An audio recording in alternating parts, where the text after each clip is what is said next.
विक्रम और बेताल की कहानी पुराने समय की बात है। उज्जैन के राजा विक्रमादित्य अपने पराक्रम, न्यायप्रियता और बुद्धिमानी के लिए प्रसिद्ध थे। एक दिन उनके दरबार में एक तांत्रिक आया, जिसने राजा को आदेश दिया कि वह अमावस्या की रात श्मशान घाट जाकर एक पीपल के पेड़ पर लटके हुए शव को लेकर आए। ये शव एक बेताल का था, जो राजा के साहस और धैर्य की परीक्षा लेना चाहता था। बेताल ने हर बार राजा विक्रम को कहानी सुनाते हुए एक कठिन प्रश्न पूछने का निर्णय किया। अगर राजा ने सही उत्तर दिया तो बेताल फिर से पेड़ पर लौट जाता, और यदि राजा ने उत्तर नहीं दिया तो उसकी जान का खतरा हो सकता था। पहली कहानी। विक्रम बेताल को कंधे पर उठाकर चलने लगे। तब बेताल ने कहा, हे राजा सुनो, मैं तुम्हें एक कहानी सुनाता हूं। इसके बाद बेताल ने पहली कहानी सुनाई। किसी समय में एक राज्य था, जहां राजा और रानी की एकमात्र पुत्री का विवाह एक राजकुमार से हुआ। विवाह के बाद राजकुमार और राजकुमारी अपनी सेना लेकर दूसरे राज्य पर आक्रमण करने गए। युद्ध के दौरान राजकुमारी की मृत्यु हो गई और राजकुमार ने उसकी आत्मा की शांति के लिए प्रार्थना की। जब राजकुमार ने अपने राज्य लौटने की तैयारी की तो रानी ने अपनी पुत्रवधू की मूर्ति बनाई और रोज उसकी पूजा करने लगी। अब बताओ, उस मूर्ति की पूजा करने का अधिकार किसका था, राजा का, रानी का या राजकुमार का? विक्रम ने जवाब दिया, उस मूर्ति की पूजा का अधिकार रानी का था, क्योंकि वह उसकी मां थी और अपने पुत्र की ओर से उसकी आत्मा की शांति के लिए प्रार्थना कर सकती थी। जैसे ही विक्रम ने सही उत्तर दिया, बेताल वापस पेड़ पर जाकर लटक गया।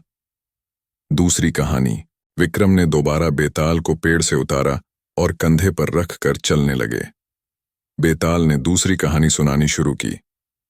किसी नगर में एक राजा की 3 पत्नियां थीं। वे राजा से बहुत प्रेम करती थीं और हर समय उसकी सेवा करती थीं।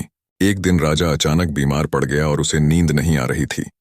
तीनों रानियों ने बारी बारी से रात भर उसकी सेवा की, लेकिन राजा को आराम नहीं मिला। अचानक सुबह राजा की तबीयत सुधर गई।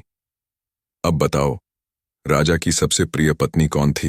विक्रम ने उत्तर दिया, राजा की सबसे प्रिय पत्नी वही होगी जो सबसे पहले उसकी सेवा में आए और पूरे समर्पण से उसकी सेवा की। सेवा में समय और निष्ठा को सबसे अधिक महत्व दिया जाता है। उत्तर मिलते ही बेताल फिर पेड़ पर जाकर लटक गया। तीसरी कहानी। विक्रम ने फिर से बेताल को पेड़ से उतारा और कंधे पर लेकर चल पड़े। इस बार बेताल ने तीसरी कहानी सुनाई। एक व्यापारी था जो बहुत धनी था। उसके पास सब कुछ था, पर कोई संतान नहीं थी। एक दिन उसने अपनी सेवा में काम करने वाले एक बालक को गोद ले लिया। वह बालक बड़ा होकर उसका उत्तराधिकारी बना। व्यापारी के पास एक बहुमूल्य हीरा था, जिसे उसने कभी किसी को नहीं दिखाया था। एक दिन उस व्यापारी की मृत्यु हो गई और उसके उत्तराधिकारी ने उसे दफनाने के बाद हीरे की तलाश की, लेकिन वह हीरा कहीं नहीं मिला। क्या तुम बता सकते हो कि हीरा कहाँ गया? विक्रम ने उत्तर दिया, व्यापारी ने वह हीरा अपने ही शव के साथ दफन करवा दिया होगा, क्योंकि वह नहीं चाहता था कि उसकी मृत्यु के बाद उसका उत्तराधिकारी उस हीरे का उपयोग कर सके। उत्तर मिलते ही बेताल फिर से पेड़ पर लटक गया। चौथी कहानी।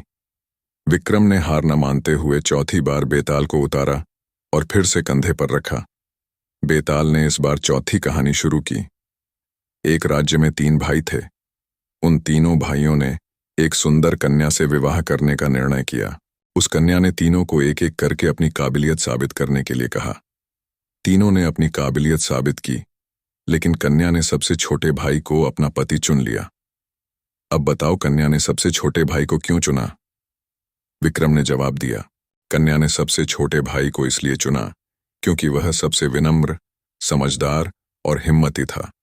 असल में वह सही अर्थों में कन्या का ध्यान रखने की काबिलियत रखता था। जैसे ही विक्रम ने सही उत्तर दिया, बेताल फिर पीढ़ पर जाकर लटक गया। 5वीं कहानी। विक्रम ने इस बार और दृढ़ता दिखाई। बेताल को फिर कंधे पर उठाया और आगे बढ़े। बेताल ने 5वीं कहानी सुनानी शुरू की। एक गांव में एक गरीब किसान था। उसने मेहनत से थोड़े से पैसे जोड़े और अपने बेटे की शादी के लिए एक सुंदर घर बनवाया। शादी के दिन घर अचानक जलकर राख हो गया। किसान के पास अब पैसे नहीं थे और उसे अपने बेटे की शादी कैसे करें, ये समझ नहीं आ रहा था। अब बताओ, इस परिस्थिति में उस किसान को क्या करना चाहिए था?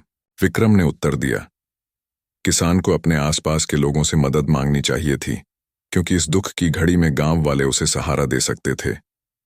उसका बेटा उसकी मेहनत और संस्कारों से बड़ा हुआ था। घर का जलना कोई बड़ी समस्या नहीं थी। उत्तर मिलते ही बेताल फिर से पेड़ पर लटक गया। अंतिम कहानी। विक्रम ने बेताल को आखिरी बार उठाया। इस बार बेताल ने कहा, हे राजा, मैं तुम्हारी निष्ठा और साहस का सम्मान करता हूं। अंतिम कहानी सुनाता हूं।